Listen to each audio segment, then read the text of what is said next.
All right, welcome back.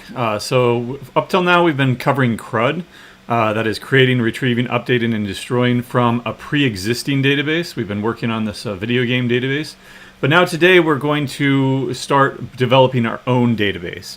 And so to do that, we need a model to start building a database around. And the model that we're going to use is the exact same model that we developed in class for this account, annuity, and stock class here. Remember that an account has an account number, which is a UUID. It has an owner, which is a person, and that's actually where we're going to start with. And then, of course, we need to model all three of these classes somehow. Okay, so I'm going to go ahead and get started by whiteboarding this. Right now, this is exactly what you should have been doing in your design documents for the UML diagram that we're expecting a sketch like this. We're going to be doing. We're going to have the same expectations for your database ER diagram, entity relation diagram, that looks something like this. All right, so we're just going to start out by whiteboarding this. First of all, like I said, I'm going to start with the person, right? That a person has a first name, a last name, etc., etc. And also we want to support maybe emails, and we also want to support maybe an address or something. So I'm just going to whiteboard that on a piece of paper, or in this case, my iPad. Now I'm going to need, clearly I'm going to need a table for persons. So let's go ahead and draw out a table for persons, right? And I will call it person, right? We do not pluralize table names, just like we do not pluralize class names. We don't call it persons, we don't call it people. The reason we don't pluralize is because English is a terrible language for pluralization. Sometimes you add S, sometimes you add ES, sometimes you change the Y to I and add ES. Sometimes it's a completely different word. Like, for example, person and people. Persons and people are both acceptable. Which one was it? We're going to choose consistent naming conventions. So I'm going to go ahead and go with person here. Okay. Now, how is a person identified? And it's not in my my UML diagram over here, but if you recall, we did have a UUID that identifies a person. So we're going to want to support that. So I'm going to put that in over here as a UUID, right? And those are all lowercase letters. So we're going to follow the modern convention of upper camel casing for table names, lower camel casing for the column names, right? And unfortunately, MySQL does not support a native UUID as a type, so we're going to have to change this, use this as a varchar. Right? Now, if you recall, they are 36 characters long, right? And there's always going to be 36 characters long. If it's any shorter or if it's any longer, it is not a valid UUID. So we're going to go ahead and keep it like that. Okay. Now, I left myself a little bit of room up at the top here because this is what's called a natural key. Right? Other examples of natural keys would be, say, social security numbers, NUID numbers, things that tax ID numbers, things that are generated outside of the database. And in this case, the UUID was generated by a Java program or something like that. And the reason that we don't want those as our primary keys is because they would end up controlling our database.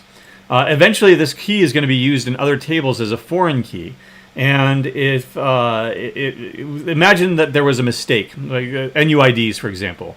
Every individual has a unique NUID, but sometimes they mess up and they issue the same person two distinct NUIDs, or they issue the same NUID to two different people. What happens when we need to make a change to fix that, right? Then we would have to make a change in the person table. We would have to make a change over here in the email table eventually when we do it. We'd have to make a change everywhere that we use that UUID. So I'm not going to, since I do not control the generation of this UUID, I am not going to let it control my database. Instead, what I'm going to do is I'm going to follow the same exact pattern that this video game database used. Where we are generating, or where we are letting the database generate IDs for us, and then key management is handled by the database instead.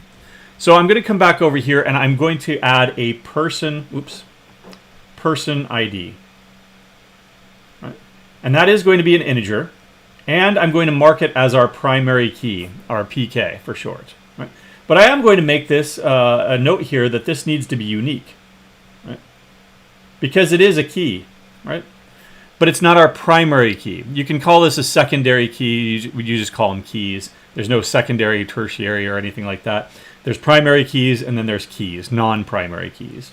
And so I do want to make sure that this is unique, because I don't want two people records holding the same UUID. Okay? Now, what about the rest of the person? Well, we've got a first name. We've got a last name. Both of those are clearly going to be varchars. How big should we make them? Well, I'm going to go ahead and make it 255. You'll see that that's the same pattern that we used over here in the video game database. Now, there's some historical reasons for this. 255 is one less than 256, which is 1 byte addressable. Right, 2 to the 8th is 256, but then you have maybe a null terminating character, or you started at 0 or something. And so there's some history there for why that's like the standard go-to. That is the thing is that it's big enough to hold any reasonably sized name. Okay. Now you could add middle initial, you could add middle name, you could add a prefix, suffix, whatever else, a preferred name, whatever else you want. I'm going to keep it simple though. Now, what about emails? What if I said emails, and then I made this into a varchar, a single varchar? Remember, varchars are, strings basically. And let's make it big, because we'll want to support any number of emails. So the way I'm going to store this is by putting in an email, then a comma, then the second email, then a comma. Right? That takes me back to CSV files and flat files. That defeats the whole purpose of using a relational database management system. So let's go ahead and back that up, because that would be a wrong, right? Okay.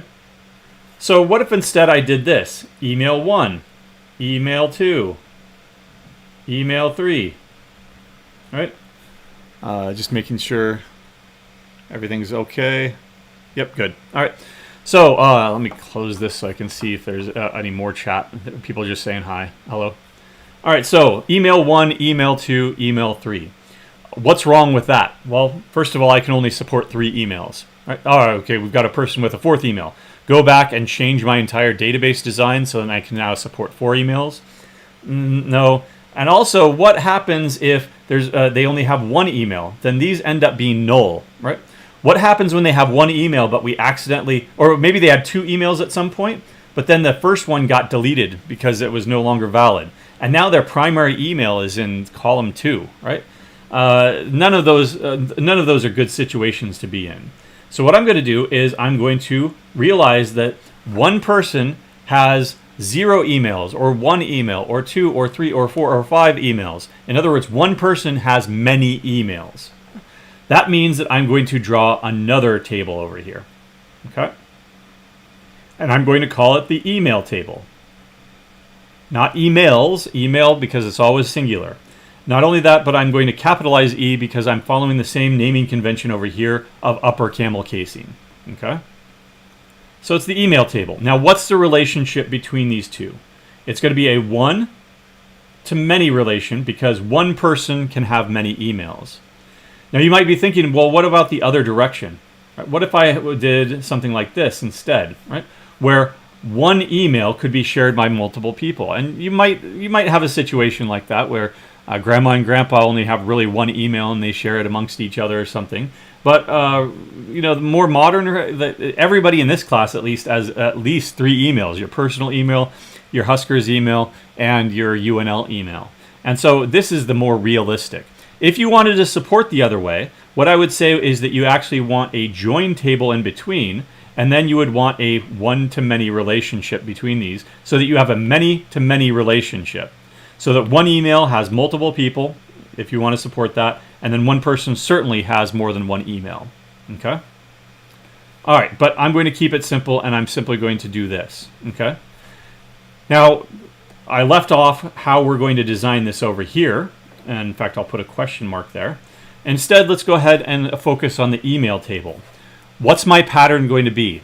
The very first thing you should ask yourself is, what is the first thing I should put in a table? And that's going to be a primary key, which is an integer, automatically incremented for us, right? And it's not going to be null, as we'll see when we actually implement this. So that's just going to be the pattern that you follow all over the place. We're eventually going to talk about first, second, and third normal form. And the reason that you want to do this is because it gives you second normal form for free. So this is going to be an integer, and it's going to be my primary key. We never had UUIDs to identify an email because emails are already unique. So I'm going to go ahead and say address, the actual email address. And that's going to be a varchar 255. Right? And again, 255 is just the standard choice when you don't know. If you had actual data, what you could do is you could go through and find the largest email, and if it happened to be 1,000 or something, then you could go ahead and up that to 1,000. If you ever had data that was larger than what you designed it for, then you'd be notified and, oh, okay, we're going to have to change the design a little bit and go with that. But otherwise, 255 is a good placeholder value. Okay? All right. Now, how do I relate these two things together? What if I put an email ID over here, right? So that means that this person, this one person here, now it's one record, one row in that table, has an email ID of this. That doesn't sound like a one-to-many relationship to me. Let's go ahead and go back to our video game database here. Look at all the one-to-many relationships. Remember that there's a parent-child relationship here. The publisher is the parent, the game is the child. The child is always referring back to its parent. Oops, sorry. It's always referring back to its parent through a foreign key. That's what this thing is here. Right? Not only that, but the foreign key. So the takeaway here is that the foreign key is generally almost always in the child table, the many table, not the one table. Not only that, but it's going to have a name which is going to match the primary key in the table that it refers to. That's the convention that we're going to follow. So in this case, no, it is not over here, right? So I'll go ahead and scratch that out. Let me undo that. Right, there we go. Scratch that out. All right, this is why you whiteboard, so that you can scratch things out, so that you can erase them, so that you can move them around, whatever you want to do. So I'm going to go ahead and put a person ID here, person ID, and I'm going to use that name because it's going to match this primary key over here. And again, this is going to be an integer, and it's going to be a foreign key. Okay. All right. So again, these are called natural keys, UUIDs. The primary keys that I just made, those are called surrogate keys. All right. Surrogate keys. All right. Those are the ones that are automatically generated by the database itself. Okay. All right, that's a pretty good design for the email and person table. What about an address table? Address, right? I don't think we designed it that way, but what happens when a person has a physical address? Okay. Well, a person certainly has at least one address. In fact, most of you probably have two addresses. You have your local address, your temporary address, and then your home address, a permanent address. It might be the same, but you through your life, you're going to have many addresses. So I'd have an argument here for maybe I'll draw it like that because we're not going to complete it. But one person can have many addresses, right? You might also think, well, wait a second. At an address, you have mom and dad and brothers and sisters or whatever. So you have or roommates or whatever, right? So at an address, that's going to have many people, right? And if you wanted to do that, you could, right? So you could put a join table in between, so that you would have a one-to-many and a one-to-many, and then giving you a many-to-many, so that you could model both of those things. All right? I'll just put that as a question mark for now. What I want to do now is I want to take our design and I want to start implementing it over here in your MySQL Workbench. All right? First of all, you're going to have to use your database, not my database. And let's go ahead and show the tables that are in there right now. Unfortunately, I think, oh, no, wait. I already put them in there. So ignore this for a second. I should have dropped them. Drop table. Here's how you can drop tables, by the way. Account, right? Drop table email, and drop table person. Let's go ahead and get rid of all those. Okay, there we go. All right, so now we're tabula rasa here. We're clean slate. All right, so the tables that are already in there correspond to this video game database over here, right? So do we have to drop those? In fact, this week you installed or you all are going to install in your lab an albums database. Can the albums database and the video game database and the database that you're going to design, can they all live in the same database? Yes. Right? In fact, that's what we have to do because of our limitations on permissions on the Neuro server. So it doesn't matter that those tables are in there. You can go ahead and create your own tables. Okay, as long as they don't have a naming conflict, for whatever reason you'd use a game table in your albums database or an album in your table in your game database, that doesn't make any sense anyway. So it's not an issue. All right. So my first thing is I'm going to create, say, a person table. Person table. Now you are going to document these just like you document your Java classes. So let me go ahead and say that it represents a person. Right. That's all the documentation you really need, unless there's more stuff. Okay. So the way that you create a table is using create table, and then you give it a name. Remember that we called our table person, and that's what I'm going to call it.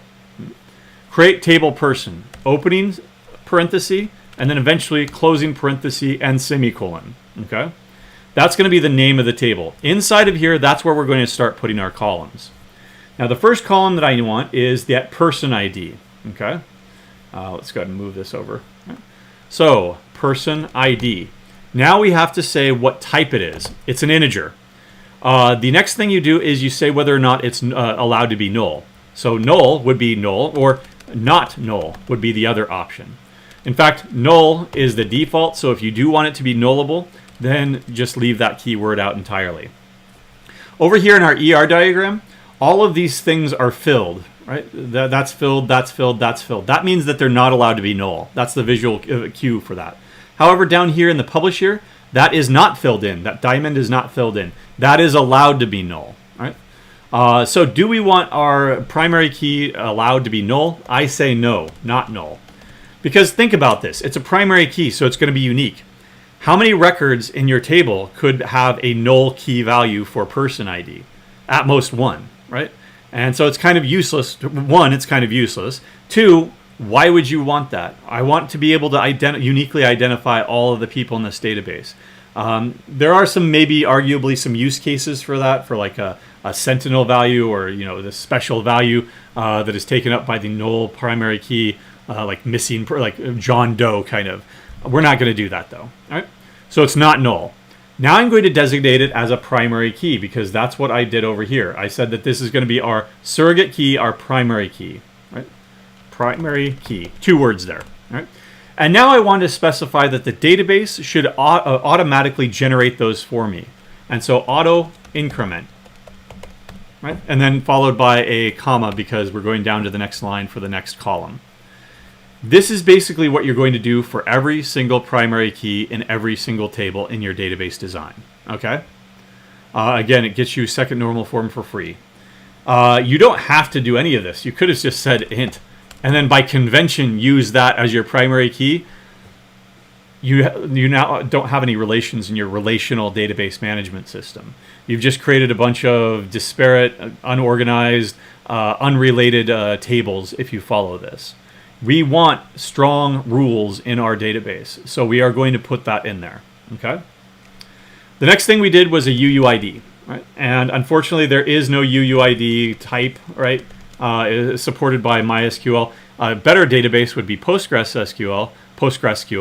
Postgres, just by that alone, is what we usually say. But that's a much better database because it has more modern stuff. It allows you to store JSON and query JSON directly in the database. It would have UUIDs. Unfortunately, we're not dealing with Postgres. And also, all of those features are vendor specific. For example, I'm sure that SQL Server, Microsoft's server, MySQL basically support that, but it's not cross-platform compatible.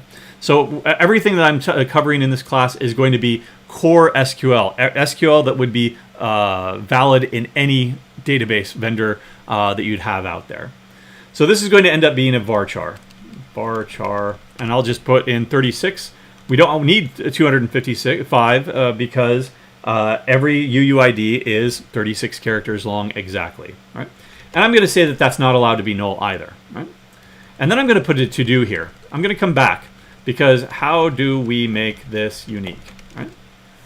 All right, I want to show you the consequences of not making it unique first. Okay. So create database person. And the next thing we had with two straightforward things here. First name, varchar 255. Last name, varchar 255. And just for some variety here, what I'm going to say is that the last name is not allowed to be null, but the first name, maybe that there are some cultures where there is no distinctive first name. Usually when it comes to legal proceedings, you have to say, okay, I've got like 5 names. One of those is going to be my first name, and one of those is going to be my family name, last name, or whatever, right? But maybe just for variety here, I'm going to allow this to be null. So this is allowed to be null, right? The absence of the not null keyword there makes it nullable, right? You can go ahead and put in null values for that. All right. That's the last thing that we put over here.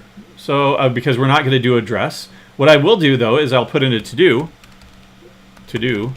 consider adding support for addresses, right? Okay.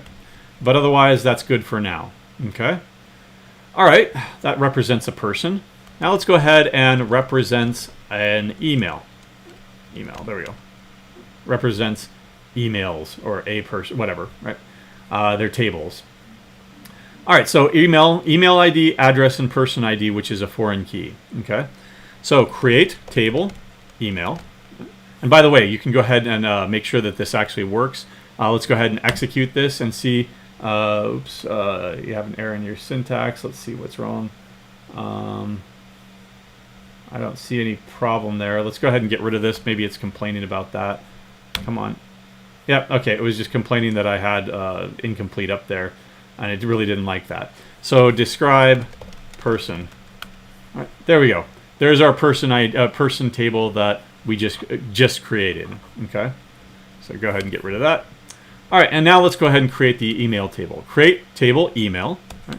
Opening, closing parentheses with a semicolon at the end. And you're just going to cut and paste this all over the place because that's what you do.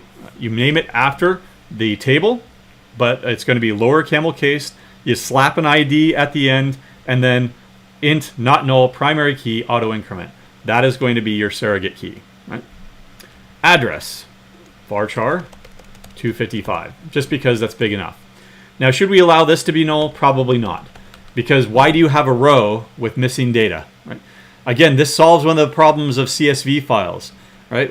If there's by putting in rules like this, you're guaranteed not to have missing data or bad data in your database. Okay, so if somebody tried to enter an email record with no address, then we're not going to allow that. Okay, and again, Postgres might have like an email record here instead of a varchar that would then validate valid emails, so you don't have foo@com.at bar.com or something, right? Which would be an invalid email address.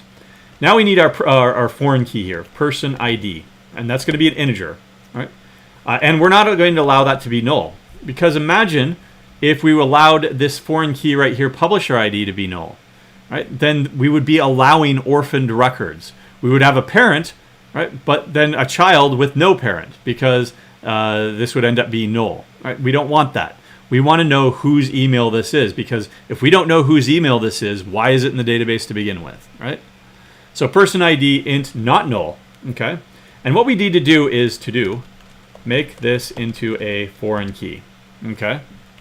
All right, and let's go ahead and get rid of this comma here because it doesn't like trailing Oxford commas, okay?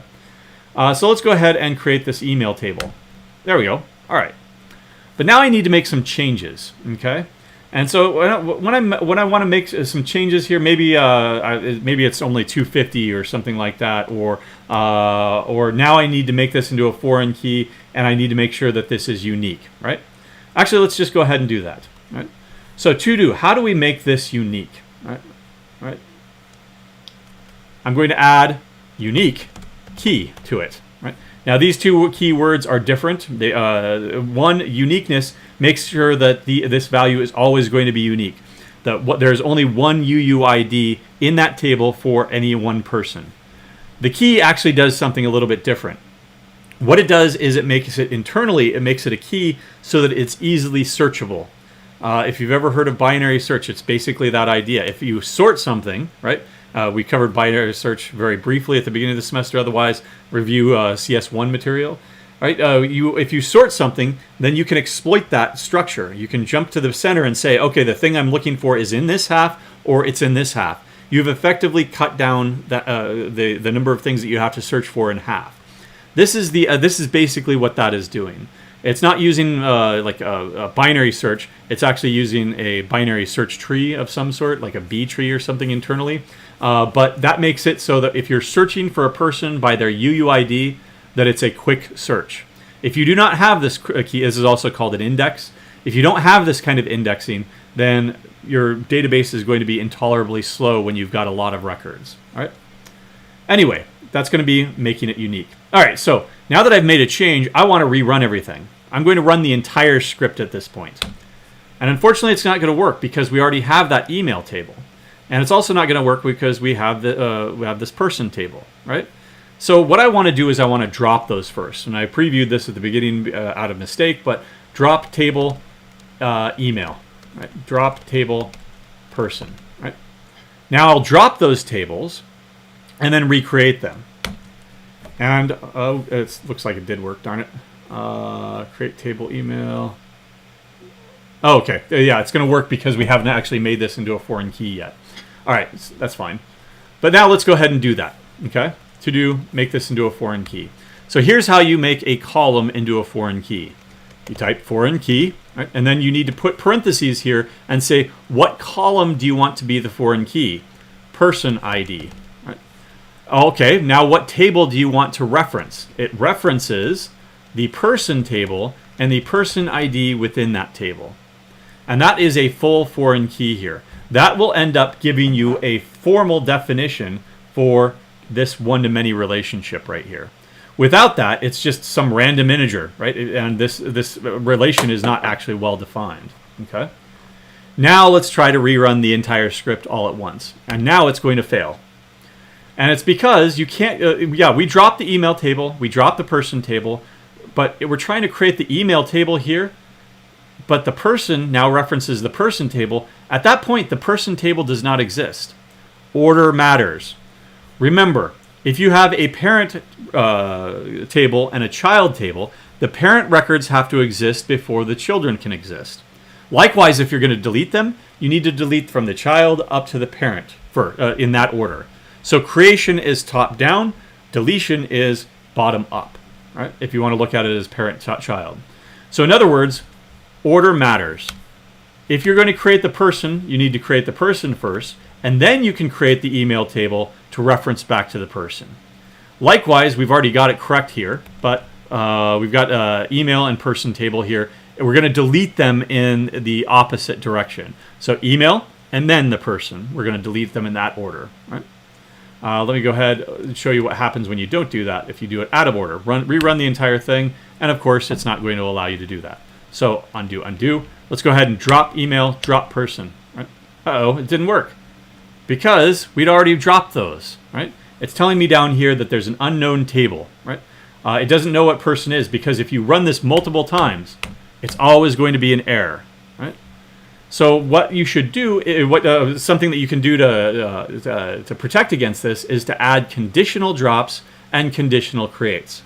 Drop the table only if it exists, right? If exists. Likewise, person table. Create the table if it does not exist, right? Not exists is what you do, right? And if not exists. There we go. And now, now I'm going to clear this out. Oops, I haven't saved this yet. Let's save it really quick. 156. Yeah, replace it. All right. And let me go ahead and clear this out and then run the entire thing. Doesn't matter how many times I run it. Now, because all of those are conditional, everything's green. Okay. Otherwise, it turned the first run of those into warnings, but every subsequent run, I get greens all over the place. Okay. All right, that is a pretty good design for our person and our email table here. What I'm going to do now is I'm going to add some mock data, mock or test data. Right? So you need to justify how much data you're actually entering into your database, right? For example, I'm going to add at least 3 people. Add 3 people with email with a number of emails of 0, 1, and 2. The reason I'm going to do that, you can watch my lectures. Hello from India too. You can watch my lectures like you're doing right now, right? The schedule is available on YouTube, on my YouTube channel there. But anyway, I'm going to create 3 different people. One of them with no emails, because I want to make sure that this one-to-many relationship actually works. That I want an instance where there's no emails. I want an instance where there's only 1 email. I want an instance where there's multiple emails. And so that's my justification for why 3 people is sufficient, right? So let's go ahead and insert that data. And I'm going to remind you that the parent record has to exist before the child record. So in this case, the person is the parent table, and the email table is the child record table. So I'm going to have to start with people. Insert into person, right? And I'm going to use the person ID, right? The UUID, the first name, and the last name. I'm going to insert all of those values. And then here's where multi-lines come in, right? I'm going to insert 3 people, 3 people, 3 people, right? There we go. All right, so I'm going to go 10, 20, and 30. I'm going to hard code those person IDs because this is test or mock data. Eventually, I'm going to use these as foreign keys when I enter an email. And I need those to be predictable. Otherwise, I would be writing a nested subquery, or I would be manually checking or doing something, right? I'm just going to go ahead and take out all of those questions by hard coding these values. By the way, the reason I'm going in increments of 10 here instead of 1, 2, and 3 is because what if you wanted to come back and you add another person right in between them for some reason, right? This is an old trick from a programming language called BASIC, where you would actually program and write all of the line numbers, right? So 10, print hello, right? 20, print, or go to 10. I forget if there are semicolons or not, but maybe they're not. Anyway, you did this because, what happens when you want to need to add a line of code here now in between them? Print world, right? Well, you needed to give yourself enough space there. It's a stupid programming language because, of course, what happens when you run out of numbers, or if you started out with 1, 2, 3, 4, 5, now you have to renumber the entire file, right? But I'm using the same trick here. There's going to be a UUID, which is a string, right? And then there's going to be a first name, so I'll just say John. Be consistent, use single quotes, John, and then the last name of Smith, right? And then Jane, right? Smith. And this is, by the way, this is where you can really leverage like a text editor and code block selection because you could, do this without having to type much. Anyway, unfortunately, MySQL Workbench does not support that. And then I don't know, Craig Council, right? 2 L's, I think. I'm not sure. All right, what do we do about these UUIDs? Right, well, I'm going to go ahead and just use an online generator. In fact, what you should be doing is using an online generator. That's what you did in your project for CSV files. Online UUID generator. Mockaroo is what we suggested you use. But all I want is one. Hopefully this is yeah, there we go. Just generate 3. Here, I'll just use it up here. There's 1. No inline. 2. And I did that on purpose. Let's go ahead and refresh. Let's get a new UUID. All right, whatever. Refresh manually. There we go. And let's go ahead and get another UUID there. Okay. Now, I'm going to run the entire thing. And it fails when we try to enter that second UUID that's a duplicate of the first. Our uniqueness constraint there is working, right? It says duplicate entry found for this particular UUID. Because I put that uniqueness constraint on there. Okay, so that means that we're going to have to generate another one. There we go. And I'm just going to put it right here. There. Doesn't matter what they actually are. All right. Let's rerun the entire program again, or the entire script, and we're good. You can also write some basic code to, some basic CRUD code to select everything out, select everything from person, right, to verify. Yep, that looks good. They all got in there. Okay. All right. So now we need to insert emails here. And like I said, I want to associate them with the first person, no emails. So I'm not going to even bother with John Smith there. The second person should have one email, and the third person should have 2 emails. Insert into email. And what do I need here is, oh, no, where's my, there we go. I need the address, and I need the person ID. Right? Do I need the email ID? Well, I mean, you can hard code that as well, just like we hard coded the person ID over here. But I don't really want to. I'm going to let it. I'm not going to need it for anything. So I'm going to go ahead and let it generate it for me. And I'm going to just put in address and person ID. Right? Values. And then I'll go to the next line here. And the address is going to be, I don't know, this is the second person so Jane Smith at gmail.com, right? And her number up here is 20, right? Her primary key is 20 up here. That's why I hard coded those values, right? And then we want 30 and 30, right? And then this is for Craig Counsell, so C counts at cubs.com, right? And counts at brewers.com. All right. And then there are my 3 email records. Right. Let me go ahead and again run the entire thing. How do I know that it worked? Well, I don't, because I'm only seeing the person records here. I mean, it's all green, so it actually ran. But let's go ahead and modify this with a join person P, join email E on p.person ID is equal to e.person ID. All right, so now we're getting those 3 emails. Jane Smith at Gmail, C counts at Cubs, and counts at brewers.com. What am I not getting here? Remember, I'm not getting any John Smiths here. That's because I'm using a regular inner join, right? I want a left outer join to preserve records from the left table, the person table, over to the email table, so that I get people with John Smith with no records there. Okay? So, awesome. That is our initial design for the person in the email table. Let me show you something else before we move on.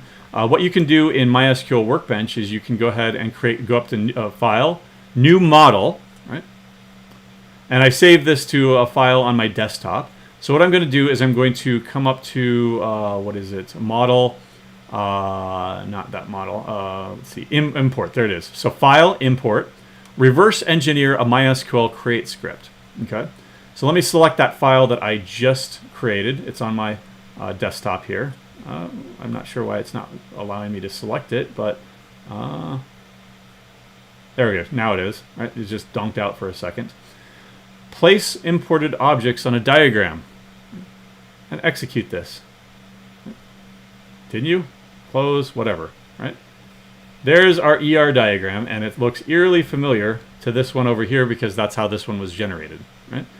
And you can see the relationship here. If you want to mirror what we did over here, right? We've got the email on the left, and there's a one-to-many from the person table on the right. Right? And so you can put it over here, and this little chicken foot here tells you that it is a one-to-many relationship from the person table to the email table. By the way, visually you can construct a database like this. Like you can go in and double-click and screw around with everything down here. But it's better to do it, at least when you're starting out, it's better to do it with actual SQL because you're trying to learn SQL. You're not trying to learn point and click. You already know point and click. Okay. All right, so you can move it around and make it look nice and pretty when we get some more things over here. But otherwise, we're not done yet, right? And by the way, when you're done, when you are done, you can go ahead and export this. I think you can save as, export this as a PNG, right? And then put it in your design doc, right? But I'm not even going to save that. I'm not going to save that. Don't save. I think I saved. Oh no. Okay. Ignore that it died. Hopefully that didn't kill our entire day here. Right, I'll go ahead and reopen it.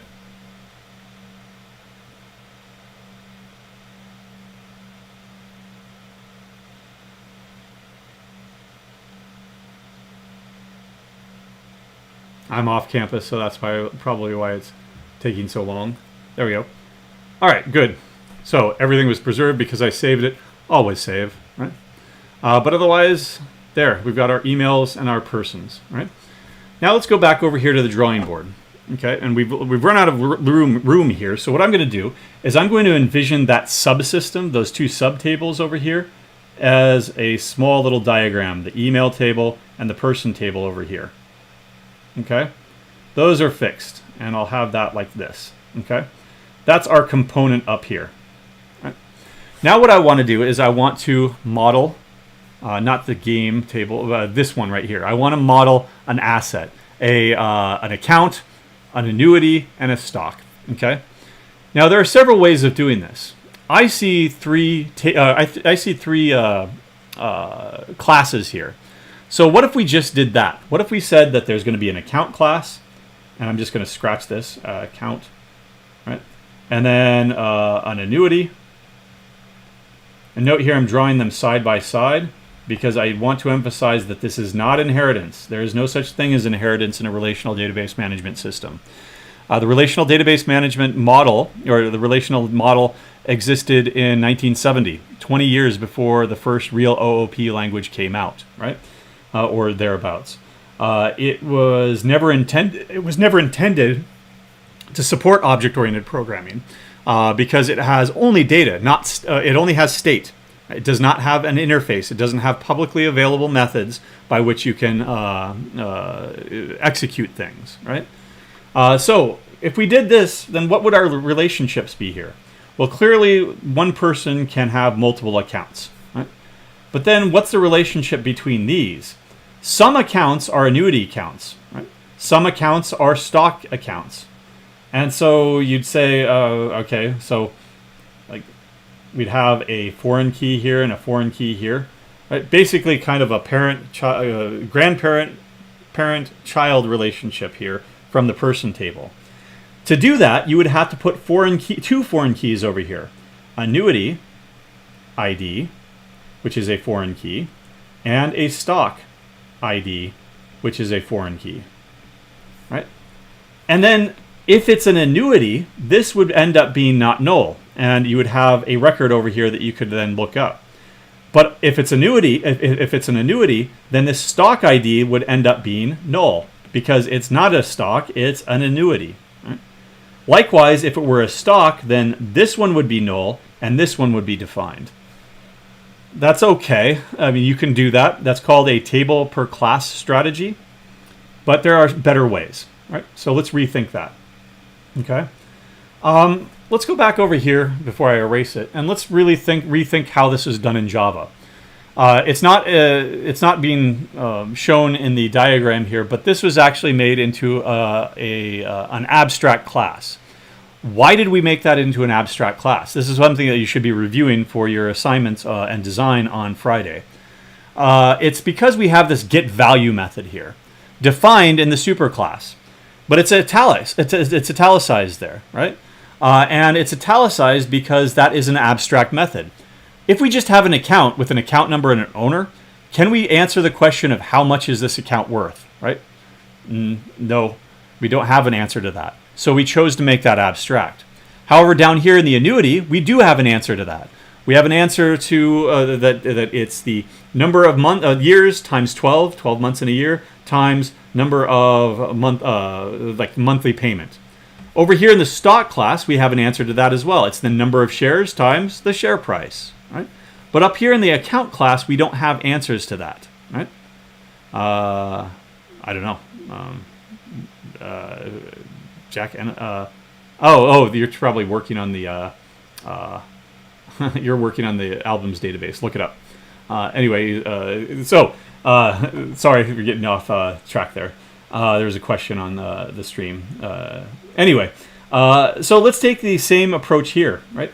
What if we only had two? I'm going to go ahead and get rid of this middleman here because we don't actually have any instances of an account because it's abstract. So what if we did it this way instead, right? So that means that we're going to have two foreign keys coming out of this. Same problem as before. We have two foreign keys. Sometimes one is null, the other one is not, and vice versa. Not only that, but we now have repeated data. Whatever we would have stored up here in the account class, the account number and the owner, right, now gets stored down here. This is going to be the person ID that owns this, right, and this is the number, account number. Right. And this is going to be the number, and this is going to be the person ID. Right. Now, this is not repeated data in the sense that, well, this person owns this annuity. Right. That doesn't mean that there's a corresponding record over here where it ends up being null because it's one of two things. But you end up with like multiple relationships here, right? This is called a table per subclass strategy, where you would end up having a table for each subclass in your inheritance hierarchy. Again, it's an acceptable solution, but I'm going to show you, simplify this even further.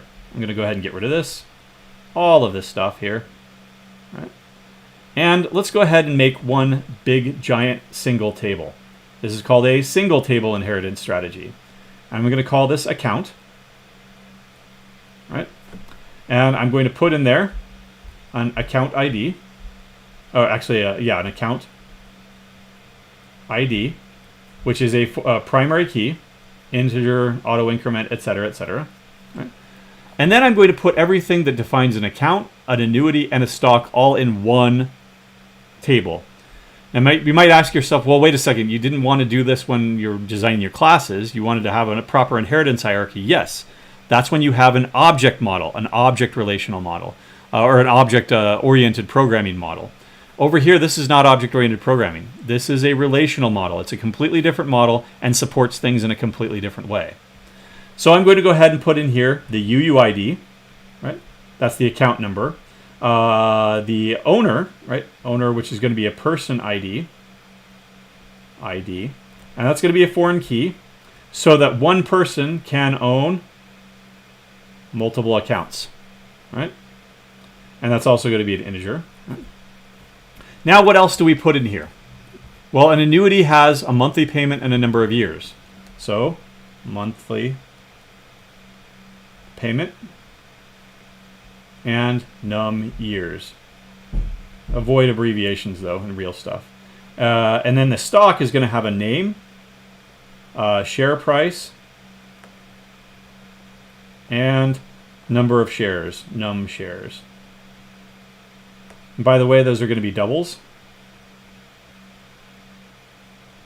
This is going to be a varchar. And we're pressed for time here, so number of years is actually going to be an integer. And this is going to be a double as well.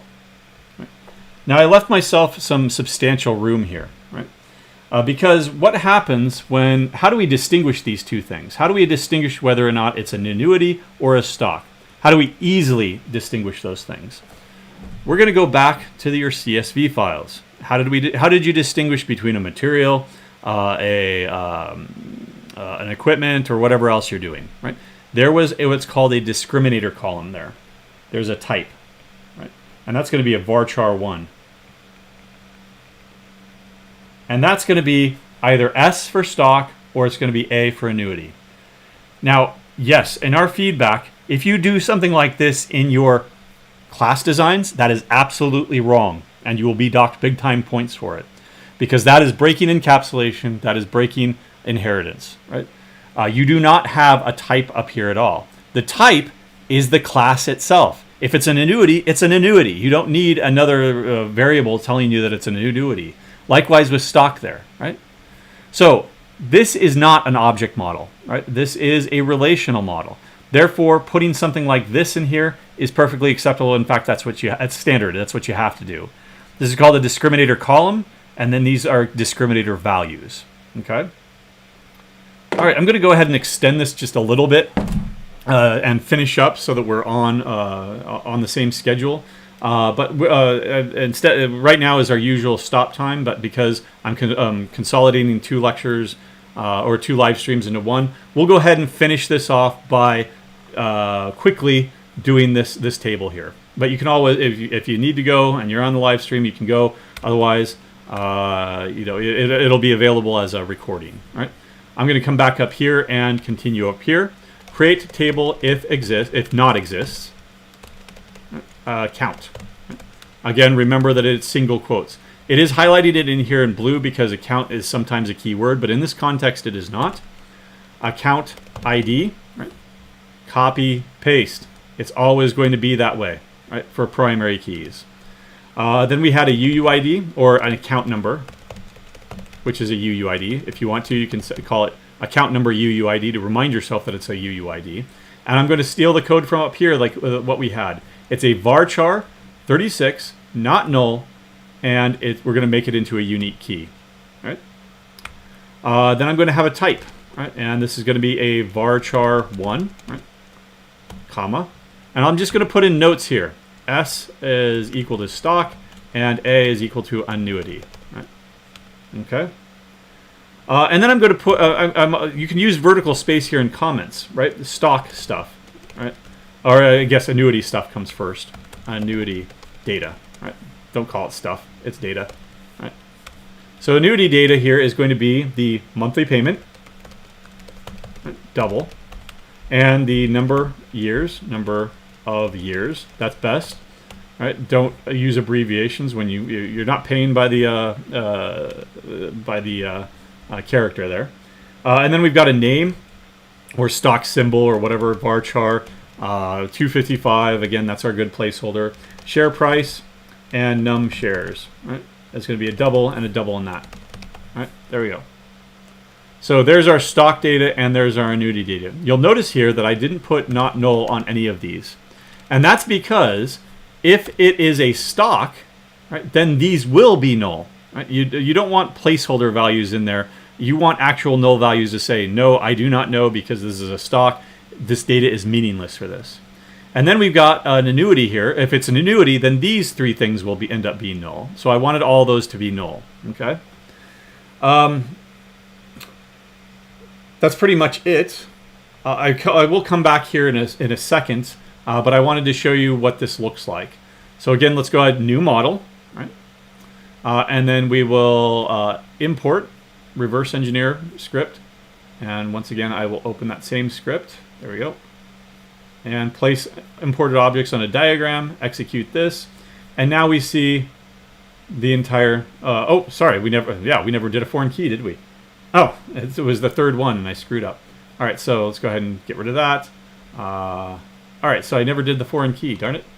That's all right, let's put it up here, person ID. Right? Person ID is an integer, not null. And then down at the bottom, that's where I like to put the foreign key definitions. You can put them anywhere you want. You could put them right up here, but I'm going to put them down at the bottom. Foreign key, person ID, references, person ID, a person table, person ID in that table. Okay. And now let's come over here and let's import again. Reverse engineer a script, same thing as before. Execute that. Right, great, and there it is down there. So there's the email. Oh wait, we lost it. Maybe I might have forgotten to save it. Did I save it? Save. Okay. Weird. Anyway, let's go ahead and get rid of that. Don't save. Okay, now it's going to crash again. All right. All right. So ignore that. I don't know why it keeps crashing on me.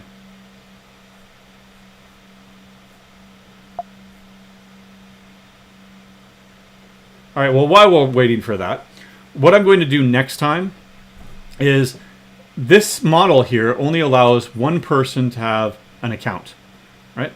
Now, that's not a lot of times reality, right? Maybe most accounts are owned by one person. But what I want to do is I want to refactor both my Java classes and maybe my database here to support something else. And I'll put something in between here that's going to be called a join table, where I'm going to sever this connection, and instead I'm going to say that there's something in between so that one account can be owned by multiple people and one person can have multiple accounts. That's going to require a join table in between. Join table. Right? And so that's what we're going to work on next time. But for now, let me go ahead and make sure that this works. Let's go new model. Execute or import reverse engineer script, and then grab that script that I did save it. I made sure to save it. Execute that, place everything on a diagram, and now we've got our relation there. So there's an account, there's a person, and then there's an email, right? So there they are. And that's exactly what we modeled over here, at least our initial model, where we are saying that one person can have multiple accounts. Next time, we'll do it so that one account can have multiple people on it, okay? That's probably why I forgot to do it in the beginning anyway, right? But you'll see there that everything is not filled in, meaning that it is nullable, right? Or maybe type should not be null, right? So let's come back over here and fix that, not null. Now the last thing that I want to mention is some databases, MySQL is not one of them, but some databases support what are called check constraints, right? So here's an example of a check constraint. Check, and I need to give it a name, non-zero shares, right? So for example, it would be considered bad data if number of shares was negative. You can't own -5 shares. So check that the number of shares is greater than or equal to 0. And that's not check constraint. Now I forget the, let's see, where's my check constraint? Oh, I need a constraint, name it, and then check it. Check. There we go. That's the syntax for MySQL. All right, so to review, this is going to be a constraint. I need to give it a name. This is what these backticks are for. You'll find that at the top left of your keyboard under the tilde. Those are backticks. Those are not single quotes. That's the name of the constraint, and then it's a check constraint. When you insert data, and you insert stock data, then it's going to check to see is the number of shares greater than or equal to 0. Now you do have to be careful here because it could end up being null. So what we not want is that the type is equal to S and the number of shares is greater than 0. Because if the type is equal to A, right, then we don't care what the number of shares are, and it doesn't have to satisfy this. But if it's a stock, then the number of shares should be greater than 0. You can add as many check constraints as you want. For example, non-zero payment, right? And this will be for annuities, and then monthly payment should be greater than or equal to 0. Right? Maybe 0 is not allowed, in which case you'd put strictly greater than 0. Right? But whatever the business rules are. Now, I showed this last because it's a good idea to put those in there and think about them, but unfortunately MySQL does not actually enforce these constraints in a lot of cases. So even though you put them in, and it'll syntactically, we can run this and it'll be perfectly fine, right? It'll run all green everywhere. It'll accept those constraints. It won't actually enforce those constraints. Uniqueness constraints, it'll enforce those. But a lot of these check constraints, it doesn't actually enforce it. Now, we're not actually using MySQL on the Neuro server. What we're using is a MariaDB. But MariaDB was designed to be a 100% compatible clone of MySQL, including lack of features like this, and including long-standing 20-year-old bugs, because their design principle was we need to be a clone of MySQL so that it's free and open source. Yes, we know that there are these issues. Oracle's not fixing it in MySQL, so therefore we won't fix it over here in MariaDB. Right? Your mileage will vary. This is why I would advocate that in real life, after this course, you would use Postgres. Postgres is a much more modern database management system. It is truly free and open source. It's FOSS, it's free as in freedom, not free as in beer. Of course, you don't pay anything for it, but also you're allowed to use it for whatever purposes you want and to modify it. Okay, so there is our design of our database and also our ER diagram of our database so far. As we go back and refine this next time so that we can have multiple owners on an account, we'll see what that looks like. All right, have a good day, and remember that Lab 7 is still due tonight for those in 156 and 156H on the Lincoln campus, and we'll be helping either in person or online if your Lab LAs have announced that they're going to be online. All right, good luck.